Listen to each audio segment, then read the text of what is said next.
বাদুড় না থাকলে মানুষ চকলেট খেতে পারতো না। হ্যাঁ, ঠিক শুনছেন, চকলেট খেতে কার না ভালো লাগে।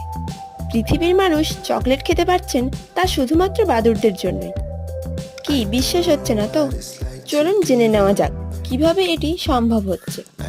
বাদুড়রা হলো সেই প্রাণী যারা কোকোয়া গাছের বংশবৃদ্ধির অন্যতম সহায়ক, কারণ বাদুড়রা কোকোয়ার পরাগ মিলন ঘটাতে সিদ্ধহস্ত।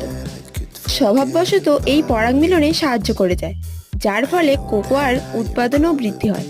এক গবেষক ইন্দোনেশিয়ার সুলিয়াসিতে কোকোয়া গাছের যেখানে চাষ হয় সেখানে এক সময়ের জন্য বাদুড় তাড়িয়ে দিয়েছিলেন, কিন্তু তারপরেই তিনি দেখেন যে কোকোয়ার উৎপাদন অনেক পরিমাণে কমে গেছে।